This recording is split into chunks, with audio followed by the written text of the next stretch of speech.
Yeah, that's exactly what I say. Because like the bug sheet that you'll have, it'll have like a little chart and it'll show all the bugs like when they're in season breeding and everything. Yeah. So I'll like show them like we have to actually come out like 4 times in a year just to break up all those cycles, make sure we're getting rid of all the bugs.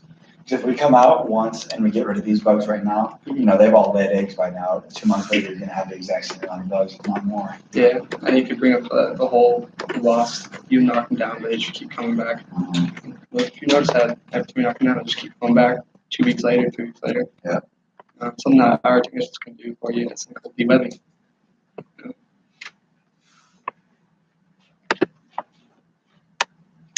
And then Dexter said next week, or next week I will be here. And the point that I'm leaving for spring break on the 16th.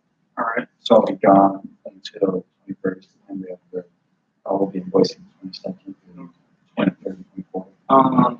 So will we be able to have a training on the 21st? So probably not. I'll probably, I don't think we'll do a group training because we'll be invoicing, but I'll have either Grayson or Wes or someone do a training with you just to run along to kind of check up and then kind of see. When we go to Boise? Yeah, we just don't want to get anything right before we get our kids. So then, like, all the sales you get while we're invoicing, if they get serviced, then they'll be paid out. So it's the 10th, 1 month, the 15th, the next one. The 10th and I think 25th. it's 10th and 25th of every month. Yeah. I thought you said it's the 10th, 15th. Oh, no. I might have misspoken and said that. But yeah, so it's the 10th and 25th. And if it falls on like a Sunday or something, it'll go the next day on Monday. So, Just do direct deposit. yeah. So yeah, I'll have Wes or someone who just right before that. Okay. Just to make sure that you're, and they'll be able to go over like what exactly you should be able to do while you're invoicing. Right. Like what I should shoot for, basically. Yeah, like what you should focus on and everything. Just while you're out there. And then I'll help you. That'd be good. And then Wes will be there for about. I'll try to do trainings.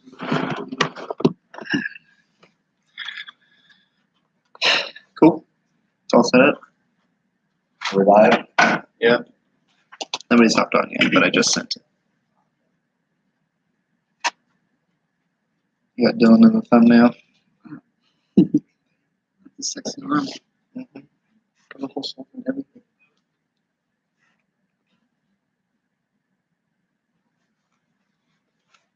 Are you going in to take on your spot or anything? Yeah, I think so. Yeah. I think that's what must have happened. Oh, shit. Oh, shit. A lot of people that work here just call out all the time. Yeah. Ah, there we go. We'll hop on. Who's on? You're gonna start, by the way.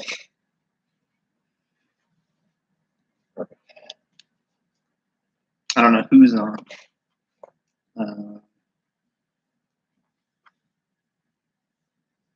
Big Jaime.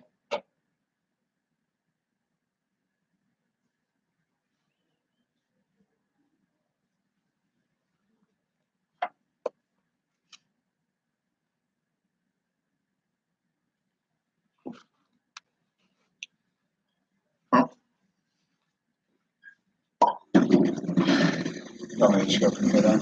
Yeah. If you guys want to scoot over this way, you can.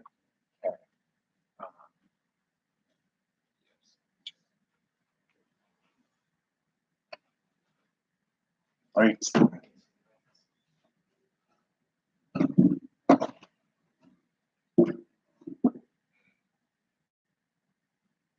Okay. Well, so kind of what we're going to be, or what I'm going to be going over at least, is the do-it-yourself concern. So you knock on the door. Hey, how's it going? I'm out here at Turbinex. We're servicing a bunch of your neighbors, mainly for a few spiders, a couple ants. You can get it done either today or tomorrow. We're doing it for super cheap. I take care of it myself. Okay, perfect.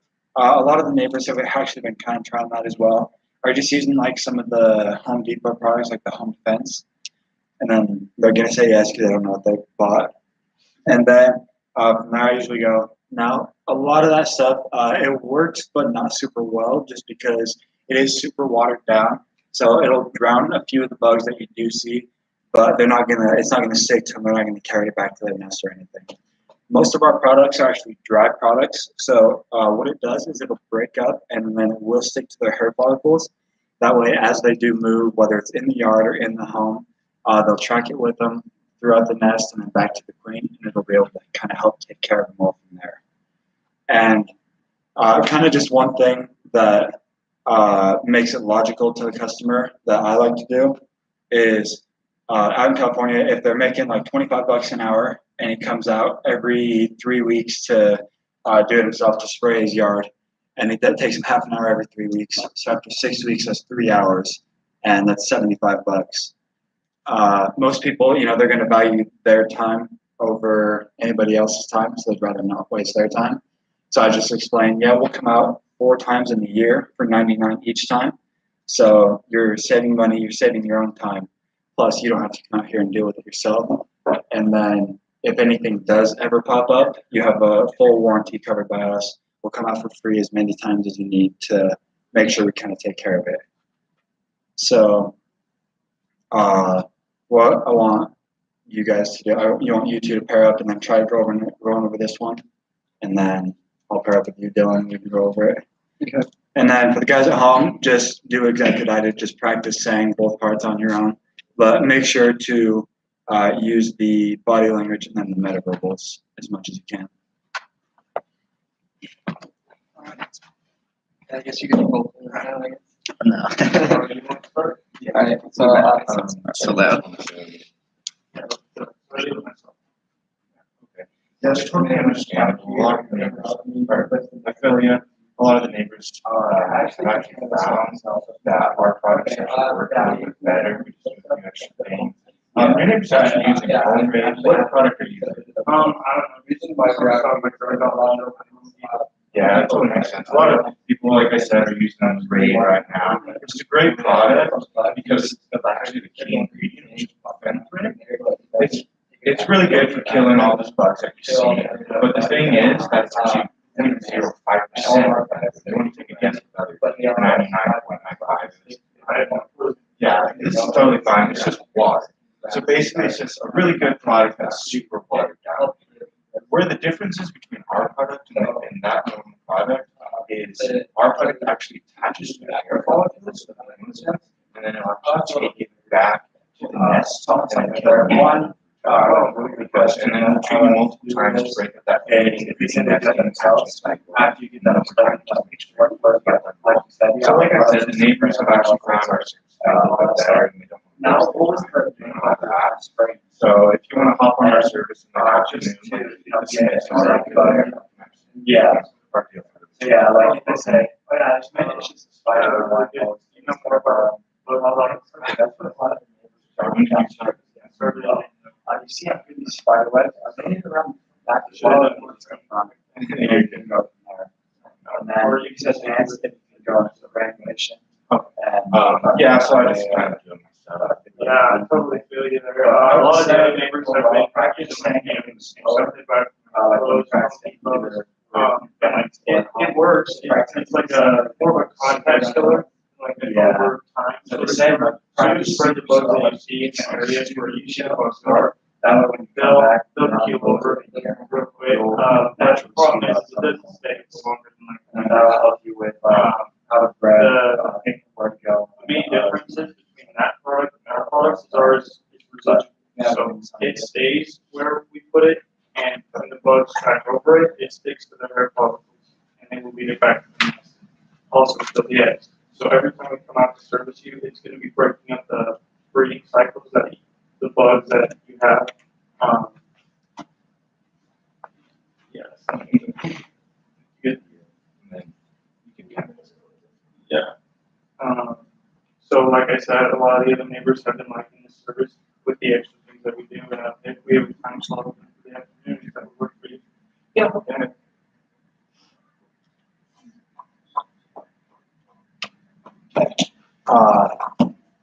You want to keep going now? Yeah. Yes. Chips and whatever. Okay. Do you know what? Or I'll probably call you up here in just a minute Yeah. to do a play. But so obviously, a big thing in sales is like the soft close and asking questions because it helps get the customer engaged, and then that way they're not thinking of what to say next to get rid of you. You know, they're thinking of whatever you ask them. So after they say I do it myself, and then you overcome that concern, yeah, a lot of our products are just a little bit better. Blah blah blah. Now, what was like the original bug? What was the main bug you were spraying for? And that's if they that'll get them to open up, and whatever bug that they say, that's like one of their hot points, obviously, because that's the one that they were spraying for. So if they say they were spraying for mainly the ants, then you're gonna want to talk about ants. You don't want to go talking about the spider webs up in the eaves or the cockroaches coming up through the ground. They don't have any of those, so they weren't worried about those. And then you just want to build the need as much as you can off of that insect, and then also explain it to them as we're taking care of that insect, but we also take care of all these ones as well, just to kind of help you out with that. But no, you want to come up and we can go through them? Yeah, I can do it real quick. Okay, so he's a customer. I'll be the rep. Hey, how's it going? Good. How about you? Good, man. What's up? I'm just out here at Terminex. We're servicing a bunch of neighbors. You probably see my trucks out here. It's mainly just been for like some of these ants down here in the base of the home. Yeah, Spiders we up take in care the of place. ourselves, actually, man. Oh, okay. Are you just using like some of the home defense stuff from Home Depot? Yeah, just Oh, okay. Yeah, a lot of the neighbors were trying that as well. The reason they kind of upgraded to us is a lot of those products, they are super watered down just because, you know, they want to make sure that it's safe for over the counter, safe for sale. But it'll drown the few bugs that you do see. So you probably just spray those ants whenever they pop in the kitchen, right? Yeah, kitchen and then on the back patio, kind of back there. Oh, okay. Yeah. So, like I said, that'll drown those few ants that you do see, but it's not super residual, so it's not gonna take care of anything but those guys. Our products, most of them are actually dry, and it's a little bit of a dust. It'll break off and kind of stick to their hair follicles. That way, whether they're inside your home or in the yard, wherever they go, they'll track it with them and take it back to their nest, and it'll help flush them out that way. Now, what was it you were mainly spraying for? Just those ants? Yeah, just the ants, pretty much. And then you said they pop up in the back patio a lot, right? Yeah. Okay. So what we actually do out in the yard, I'm sure that's where you notice a lot of them as well. They like to breed out there and nest out there just because of how much moisture, and obviously it's out of our sight. So we actually come out, we'll go about 10 feet out with a granulation. It looks kind of like a fertilizer. It's going to sink a few inches into the ground, bond with the dirt, and then whenever you water or your system waters, it's going to put off a small pheromone. It's going to flush those bugs out of the yard, kind of push them away from your home. And then that'll help keep them away from your patio as well. But do you know about how big your home is square footage wise? 2,000 square feet. Okay. So normally for a house this size, we are pretty expensive. But like I said, if you can get on with those neighbors, we're just waiving that initial. We'll come out for $89 this first time, and then we actually come out for every other month for $89 as well. Just because, you know, we want to break up those egg cycles, make sure all the bugs we're getting rid of, they're not just going to keep coming back after a couple of weeks. And then I did notice a couple spider webs just up here. Are those in the back as well? Like, are they on your? Do you have a deck back there? Yeah, kind of over here. Okay. So yeah, those guys you probably haven't been noticing. That's good. Okay, so just for everybody to notice, he's shaking his head, nodding his head when he wants me to agree with him. He told me price, and then he didn't just close.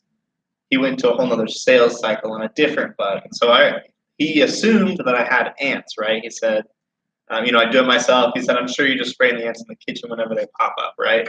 And that's assuming. That's really, really good because that's probably what I was spraying for. So I said yes, because that's what I was spraying for. And now he knows that information, that ants is the bug he wants to really target. Does that kind of make sense? Okay, perfect. And then some of the eye contact and stuff as well. When he was telling me price, he's going to talk about the price. And then when he's making a point, he looks at me deliberately and nods. You brought up the price, so would you normally do that if you go through a sales cycle without them asking? Yes, so you can give them the price without them asking, and that's how you would do it. So rather than because usually you would close, and then they would give you some sort of concern or whatever. But if you can kind of tell that they're at least a little interested, then you can just ask them immediately, like, kind of as in close. Okay, man. So what's your square footage? And then basically tell them price, and then do that another sales cycle. So yeah, you can get into price and then do another sales cycle without them necessarily giving you that kind of question. So yeah. And then one other thing I wanted to bring up, you want to stay up here real quick? Oh yeah. Is so there's like the space zones, and I think it's 12 to 48 inches. You know, a foot's about 3 or 4 feet. That's like kind of the like the sales zone, kind of your own thing. That's where you want to be most of the time when you're talking to the customer, just so they don't feel super intimidated. You know, if you're standing right next to them, breathing down their neck, they're going to be a little bit more uncomfortable. And then when you are giving price, I don't know if you noticed, you step into like the 12-inch zone, kind of personal zone, and then that way, for like friends and family, that way you can show them the price, and then you want to step back out of it to make them more comfortable again, and then go on to talking about something else and direct their attention more that way. Yep. Yeah, exactly. So, do you have anything else on? I didn't. Okay, cool. So I'll get into some of the stuff that I was going to cover. The first thing that I want to talk about is buying signs. So there's quite a few of them. Experienced reps get more accounts because of these things. So everything that I'm going to be talking about is literally just how to sell more accounts and basically be more conscious while you're selling, so you can be more successful. So buying signs is the first one, and these are on the manual as well. But I just want to talk about them a little bit more. So first one is that I think of as the chin touching. So this is a thinking position, right? You know, somebody has their arm and they touch their chin. That's a thinking position. Now, you're up on their door selling them something, and so they're not thinking about something else. You know, if you have their attention, they're thinking about buying it. That is a huge, huge buying sign. And sometimes you won't notice just because you're especially first years, you're not going to be, you know, too focused on this kind of stuff. You're going to be more focused on making sure you get the words and stuff right, which is fine. But if you can identify some of these buying signs that are really, really easy to see, it's going to help you, because that means you can close, and you know they're more likely to buy. You don't have to waste as much time trying to sell them because they're already interested. Does that kind of make sense? Okay, cool. So chin touching first, pretty easy. You know, most noticeable one, I think. The other one that we can kind of see here almost is agreeing with you. And so this doesn't necessarily mean answering your questions just because you asked a question. This means they're actually agreeing with you. So going along kind of with this one is nodding their head, which we definitely can control. And that's why we would nod our head, because we want them to nod their head. It's a natural kind of thing where they're nodding their head, they're agreeing with you. And so when you go to close and ask them to buy, they're going to be more likely to buy. So agreeing with you, an example of this would basically be kind of how Zach did that role play. He would say, now you're probably spraying around the kitchen when those ants pop up sometimes, right? And he threw that right on the end there, so that I'd be more likely to agree with him. And it's a natural kind of thing. A lot of us do without even thinking about it, but you know, like, does that make sense, right? Mm-hmm. You know, I throw that on the end there, and everybody just agrees. You know, nods their head. It's a natural thing. So doing this with customers, gonna get them to agree with you more. You're gonna get more sales from it. Sorry.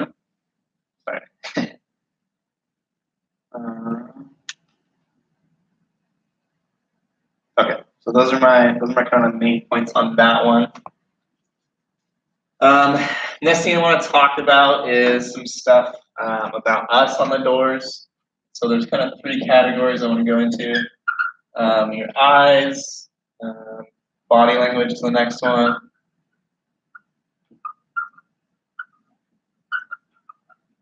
and then words. So, why would your eyes be important for selling? Anybody have a guess? I feel like if you, yeah. I feel like Okay, so directing their attention with your eyes, right? if you're never like looking at them while you're talking and you just look really nervous, like you don't know at all what you're doing. Shows confidence. Yeah. Yeah, that's a really good one. Yeah, and that too. So basically, yes, to direct their attention is kind of the main one I want to go towards first. And you obviously never want to wear sunglasses while you're working, anything like that. You can wear hats and stuff, that's fine, but the eyes are the gateway to the soul. And so that's why eyes are actually a pretty good point on something to focus on. So it brings their attention in when you look them in the eye. It commands a little bit of attention that you're not going to get when you're when you're just gazing your eyes around. They're not going to feel as connected to you while you're talking. And the point mostly of this is to connect with them, because if they're not connected with you, if you're just if by the end of the sale you're still a random sales guy, less people are going to be willing to give up their credit card. It's going to be more of a struggle on the sale. So eye contact to bring in attention, kind of connect with people is really, really huge. And the other part of that is also to make a point. So whenever you're making a point, I kind of breezed through a little bit when Zach did the role play, but he's showing me price. And so, at the first you say, now normally it's this much. And when you say that, you're going to say, now normally you're going to be looking about $280 on the first treatment if you call us out of the phone book. And then if you look here, and you're directing their attention again, and if you look here, it's normally then $180 starting right after that quarterly for every single treatment. Obviously, that's pretty expensive, and you wouldn't want to pay that. But it's really, really not bad right now. It's only $99. And so every time I kind of want to make a direct point and say, yeah, normally it's super expensive, kind of make that face, but I look at them, commands their attention, and they look at me too, right? So, okay, yeah, I hear you, $280 normally. Oh, okay, it's only $89 now, or $89. That's the short kind of way it's said.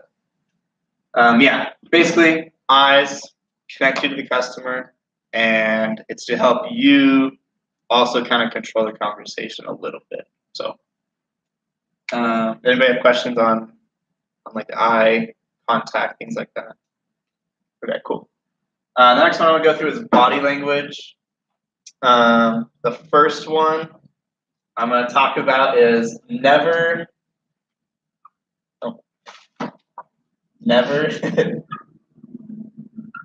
square up. And everybody knows what this means. Never square up. So you never want to be directly facing the customer. And you can probably guess why. It's because when you square up with somebody, that's kind of an aggressive thing to do, right? So exactly, you're kind of challenging them. So squaring up on somebody, squaring up on somebody is not something you want to do, because it's off-putting. It makes them feel uncomfortable, and you're going to get less sales because of it. Hopefully that makes sense to everybody. The other one, kind of subtle thing nobody really thinks about, is when you shake hands or point stuff out. Does anybody have a guess on what I'm going to say about this one? Finish. Yeah. So you're using your hands a lot when you're selling, and when you're pointing to something, you don't want to have it just fly around in the wind, right? So first point on this one is, yes, you want to have direct control, be specific when you're pointing stuff out, and have very confident, basically, movements with your hands, the rest of your body as well. But yeah, especially when you're shaking hands, because you're going to definitely shake people's hands on the doors. and then when you're pointing stuff out. The other super subtle thing that nobody really thinks about is having your palm up when you're extending your arm to shake somebody's hand, or have your palm facing the person when you're pointing something out as well. This is sort of, I don't know if anybody's seen like Planet of the Apes or something, but it's a weird subconscious thing nobody really thinks about either. But I don't know if you've ever seen it, but the scene where the ape puts out his hand, his palm up, and then the dominant one does the little stroke, right? So it's a weird subconscious thing. It's less threatening, and it feels more dominant for them to shake like that. And so if you're offering your hand with your palm up, it's gonna just subconsciously get a little bit better of a reaction. Yeah, yeah. So it's just something you're not gonna think about too much. You'll probably forget it anyway. But if you can remember it, always put your hand up so they can basically see your palm. If you do it normal, it almost keeps it on a business level. You're setting the tone that you're just a salesman here to talk to them for a couple of minutes and then leave. But if you're a friend, you're kind of submissive a little bit to them. It connects you a little bit. So that's the weird subtle one with your hands. And then when you're pointing stuff out, if the back of your hand is facing them, you're closing them off. Does that make sense? So that's why you would want to point with your palm facing them, is because you keep your body open, and you're not closing yourself from the customer. So always point, not closing them off, but with your palm facing towards them, so that they kind of feel more open. Okay, and then the third one is mirroring people. I know you understand what mirroring is, Dylan. You know what mirroring is? Kind of. Okay, so If their stance and everything. yeah, so mirroring the customers is another subconscious thing that also kind of connects you with the customer. So what mirroring is like for instance, when the customer is touching their chin, they're thinking about it. And if you go to touch your chin, you're kind of thinking about it. You're in the same stance. You're mirroring them, and you're equalizing yourself with the customer. So they fold their arms or something, they're closing them off. That's obviously not good, right? And you don't want to mirror that as well, because you're closing yourself off as well. You're probably not going to get the sale. So you got to open them up, right? You want them to mirror you as well. We don't just have to mirror the customers, we want them to mirror us as well. So if they're going to fold their arms, this is a really, really helpful tool for us to use while we're selling. A lot of people like to do this. There's other ways to get people to open their arms. But, for instance, if somebody had their arms closed or folded off, and you go to hand them something in a non-threatening kind of way, the palm up almost, they're going to reach out, grab it, and now their arms aren't folded anymore. They're in more of an open position, and now they're mirroring you with your open position. Other things that you can do, like I said, is the chin touching. We want people to nod with us. That's the mirroring as well. Scratching their head. That's also kind of another buying sign, depends on the person. It shows that they're thinking pretty hard. And so mirroring them as well still just connects you. And so that's basically what mirroring is. It's just getting them to do the same sort of body movements, motions, things like that, same stance, everything like that. So that's mirroring. And the last thing for this is I just want to talk about some of the words and the language that we use. So you never want to say the words like think about it. And I'm sure you guys can guess why. And it's because you don't want them to really think about it. You don't want to have them think to themselves like, oh, okay, maybe if I just tell them to come back later, I'll buy myself a couple of hours. And then chances are they're not even going to open the door when you come back. So you've wasted your time mostly, and maybe a little bit of their time, but they don't really care. You know, they're just chilling at home. They'll hear you knock on the door, say, "Oh, it's the bug guy." I'm not gonna get it, so I just want to answer the door. And so now you've made all this effort to walk from wherever you were knocking from all the way back to this person's house, hopeful that maybe they'll buy, and they're not going to because you've told them they can just think about it. And what you've really done is cut off the urgency of the sale. Now that's what we want to build, right? So there's three things you want to build in a sale: need, value, and then urgency. This destroys your urgency. Totally destroys your urgency. You're telling them to think about it.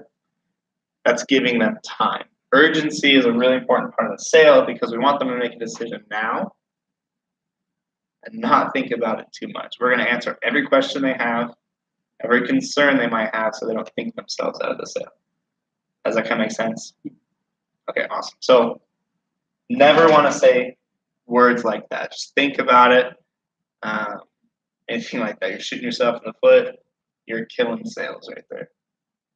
Words you do want to say are words like easy, right now,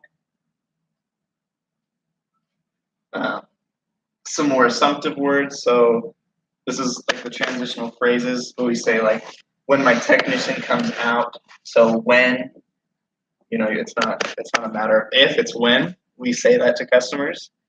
And so you literally use that word, when.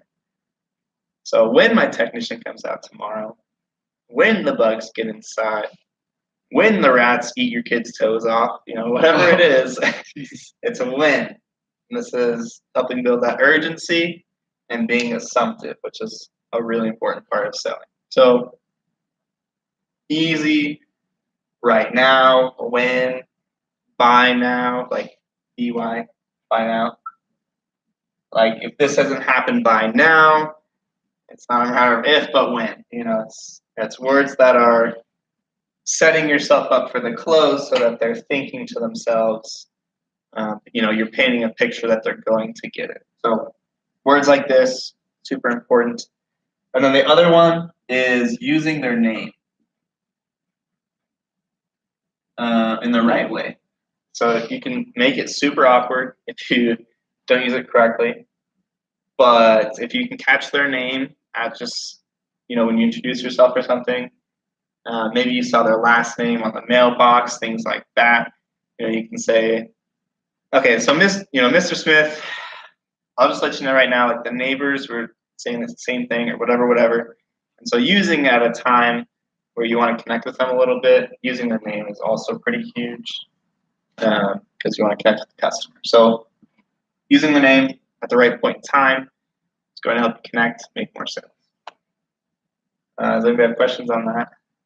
Cool.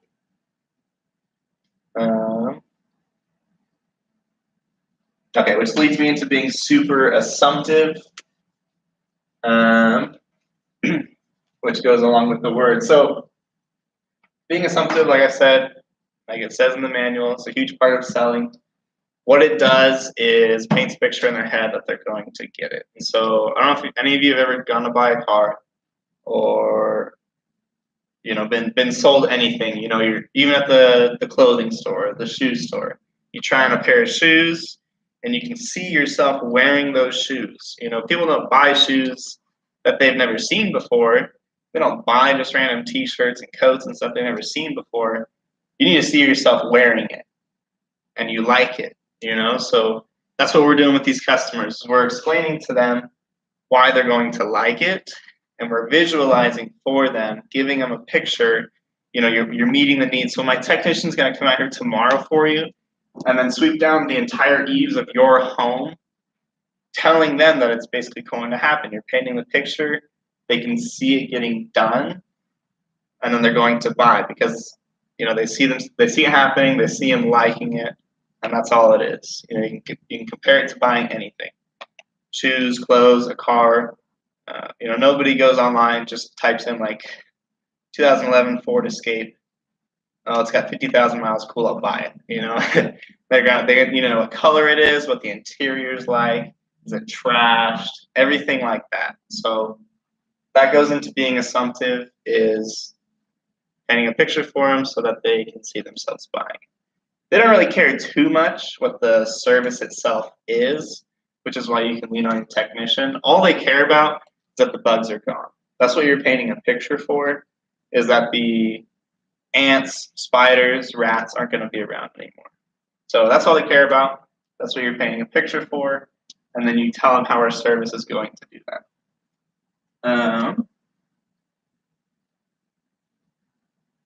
Okay, and then one of the last things I want to talk about is called pre-hedging concerns. Does anybody have a guess on what this means? Not Zach. I have no idea. No idea? Hedging? Yep. Is it just like saying at the beginning, like, couple of the line, just like, you like say previously, it's so since we're doing this for a 1-year trial, like just saying it before that they come up with it so they don't have that. Exactly. That's what this is. So if you've already told them the information, unless they didn't hear it, they're not going to ask it or say it again. That's why we say stuff like, When our just come out here and using eco-friendly products. exactly, eco-friendly products, especially like the switchover certification. You've seen it. Is you're taking kind of a jab at the other company. You say, yeah, so we use eco-friendly products. Hopefully they are too. But let me just show you something else. And you've already told them that. They kind of think like, oh yeah, okay, cool. You use eco-friendly products. They don't have to ask it anymore.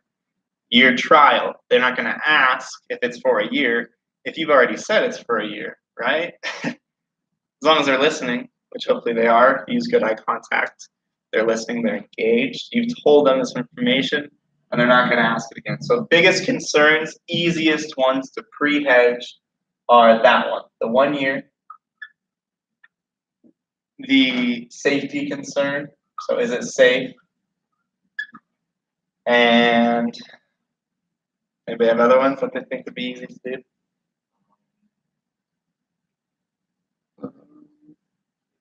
Safer. Price is another pretty easy one to do. So obviously we tell them the price, but by the way that we explain it is actually pre-hedging that price concern. They're not going to say it just seems too expensive. If we've done a good job of explaining, like right now, it is not bad at all. It's only 99 bucks. That's literally less than a tank of gas. You go to the grocery store and spend less than that on freaking milk every month, and you explain it that way, they're not going to think that it's too pricey because you've already pre-hedged it.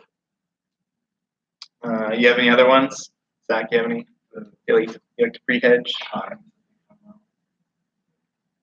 Timing, yeah. Those are going to be out here today and tomorrow. Yeah. The reason we don't do it just once or twice. Mm-hmm. That also builds up urgency. Yeah, helps. Everything kind of helps for urgency, but pre-hedging concerns is literally just telling them the information before they can give it to you as a concern. The more that you can get out of the way, the less that you're going to have to overcome later in the sales cycle. And the less sales cycles you're going to have to do. The quicker the sales, the easier the sales, right? Because people take it as you're being as straightforward as you can. So, does that kind of make sense for everybody? Okay, cool. You see everybody like this one here. I know. For the people listening to you. Okay, and then so last thing I kind of want to talk about isn't exactly like words or anything like that. Not necessarily stuff that is in the manual you can just pull out.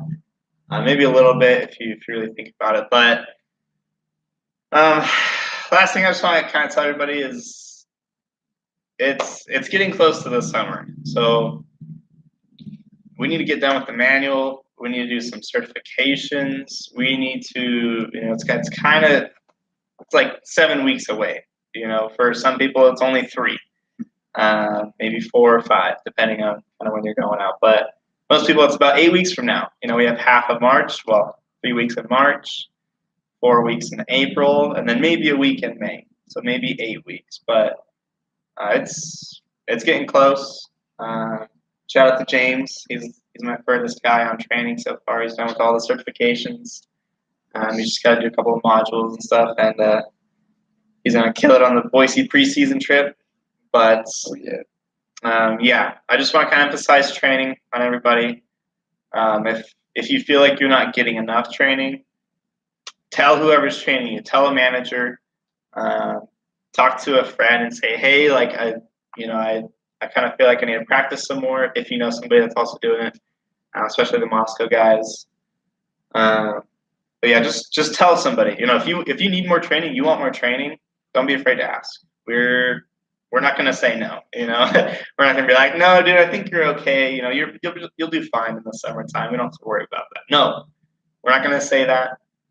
We want everybody to do as good as possible. So, yeah, it's getting close. If you can, read the rest of the manual. Get that taken care of. Take the manual quiz. Show a little bit of initiative. Show that you kind of realize it's getting close to the summertime, and let's freaking get it. I'm stoked for the summer. I kind of like knocking doors. Most people don't, but I love it for some reason, and so I can't wait to get out there. But yeah, you guys have any questions? I think everybody logged off now. Cool. I don't think so. There's that one dude just sitting there still watching your face right now. It does say one. Thanks for watching.